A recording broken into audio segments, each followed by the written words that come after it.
myself, Fuego, Smooth Fuego TV, New Star Radio 98.7 FM, and I'm here with... There's a lot of Fuego in there, bro. It's Fuego of Smooth Fuego, have to keep it right. Smooth Fuego, I'm Fuego. ¿Habla español? Yeah. Okay, you know, yeah. Yeah, I know. You're French. Now we live in Savage. How long has it been since you performed in Birmingham? It's been a long time. Wow, you talking back in the day? It's 10 years. At least 10 years. At least 10 years. Definitely. Yeah. So now it's gonna be nice to come back, man. We spent a lot of time here in the beginning, you know. Definitely. This was like our second home to London, you know. We was always in Birmingham. This is like one of our first stops on our way up north, and it was always the last stop back as well. So it's a second home to us. It's one place we can get some yard food. Yeah. Yes. You have to take a trip to Bings, you know what Bings is? Is it close? Bing close. But how does it feel for you coming back? Are you more nervous now, or were you more nervous when you started? I think we're a lot more settled in ourselves. So it just feels natural and nice, and just the right time for us to come back and do something. You know, we've had a lot of shows in London and a couple specs here and there around the country, but we haven't actually touched Birmingham properly yet. Thinking short, we're ready. Okay. Really? Yeah, man. Now, you know what? I want to go way back to, because now we've got a whole new generation of fans coming through, and then maybe people that do not know how you got started. So how did you get started? How did Damage come together? Wow. Let's get that one. Right, okay. I'll try and make it as short as possible. Myself, Noel, Russ. I like that slap. We went to the same school together. Okay. I was in me and Andre were in a theatre show together with Carmen Jones. Yeah, we just started singing together and wanted to create a band. We grew up to listening to people like Boys to Men, Shy, Silk, all those kind of bands, and we thought, let's give it a crack, you know. And then we just kind of got together, rehearsed every day. It was like, it wasn't just call it that. A lot of time we gossip about, but at least we were together and like growing together, you know. And it kind of boded well on our friendship and our togetherness, you know. Okay. So, what are your views of the? I don't know how to say it because now they give the umbrella urban scene. What are your views of it now compared to back then? Like now you get UK acts charting for fun, getting #1s. They're seen in the same vein to some people as say Usher to a Rich 32. They'll see them as just as famous. What are your views of how it was back then to how it is now? I think it's just a growth. I think people have set the paved the way for that to happen. You know, before us we had people like the Pasadenas. You know, you had people like Soul to Soul, 5 stars. You know, and then there was us, and then there was who's after us? Another level.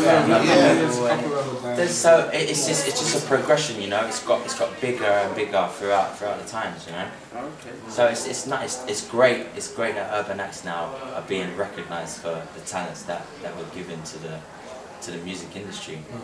It all starts from there, you know. Everything comes from the street, you know. Do you feel that it's easier for them now with like things like social media and everything out there? The groundwork that we had to do, bands don't have to do that. Give us a little rundown of some of the things you had to do. There was no Facebook, there was no Twitter, so you know, to get to your fans, you had to go and visit them. So you physically, like Jim was saying, you physically had to go all the way up the motorway to the end of the UK and come all the way back down and go all the way through Europe.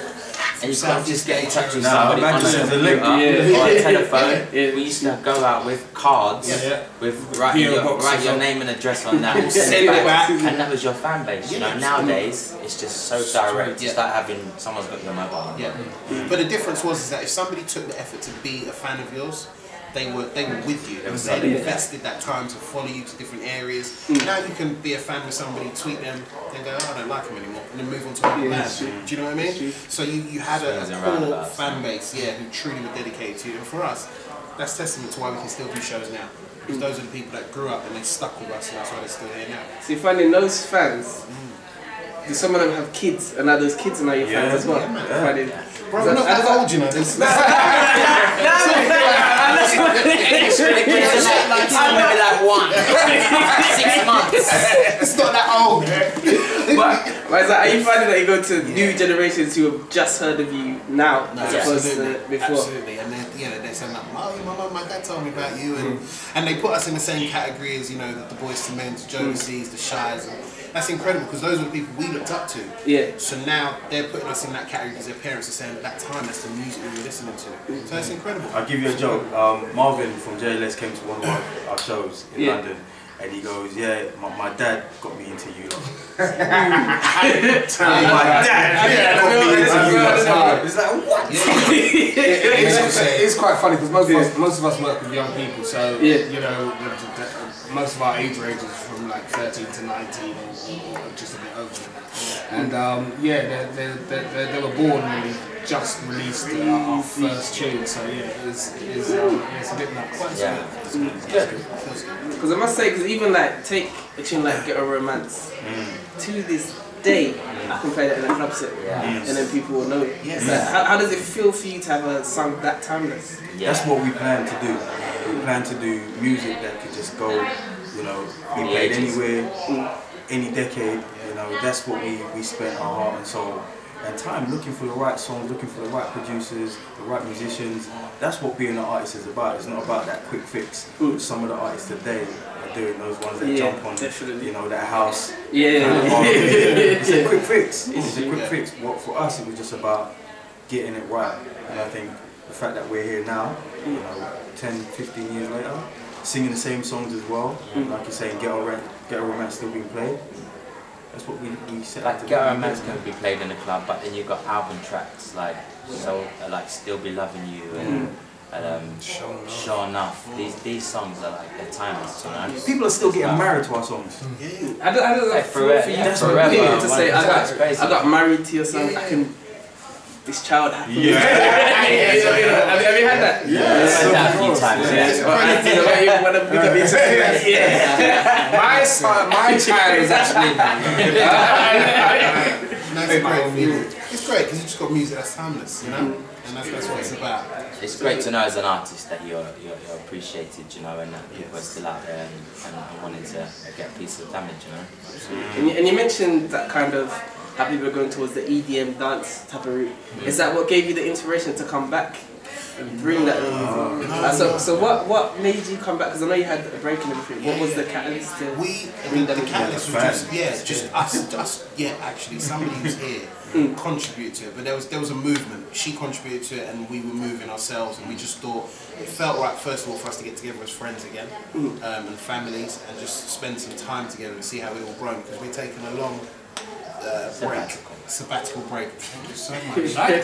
Sabbatical as friends, you know. So we got back together and then we were like, let's do a show. The fans were on Facebook. Somebody started a campaign. We said, let's do a show, and a show turned into as many as you can see. And people literally saying, we need a tour now. We need a new album, and it's just evolving. It's really organic and natural. That's why it feels good. So what can we expect from you like in the future? Is it a different style now? Is it a more mature style? I'm not saying that age will be free. I think that naturally it's gonna be grown, you know. But even then, you know, back in the days, we was grown. We was ahead of our time, you know. So naturally, it's gonna be a more grown up sound. But we're gonna have new tracks coming out, releasing your way, and tours, everything. Like you said, it was like Get a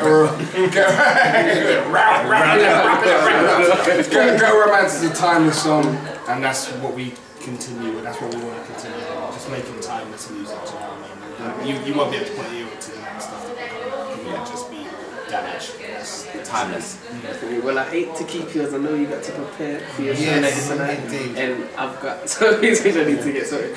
But as we are a community station in Birmingham, we have a lot of up and coming artists, producers, songwriters. What advice could you give them based on the experiences you've had? I think if it's your passion and your love, just stick at it. Just be it true. You're looking to the camera. You're like, that's how I'm talking to the people now. Just consistency. Consistency, man. Know what you're doing. Know what you're skilled at. Stay in your lane. Do not, try and do things that find your specialism. Get as good as you can at it, and that will take you through. So stay in your lane. Know what you do well, and stay there, and just keep being consistent. And it'll come through. And perfect it as well. Do you know what I mean? Spend time, work hard. Yeah. Because that's what we have to do. Work. Have faith. in your belief in yourself.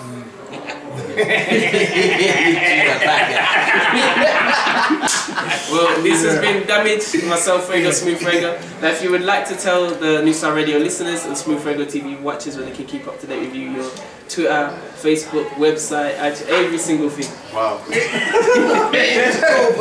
You go, bro. Okay, Facebook.com/Damage World. Twitter, official Damage. Website, damageworld.com.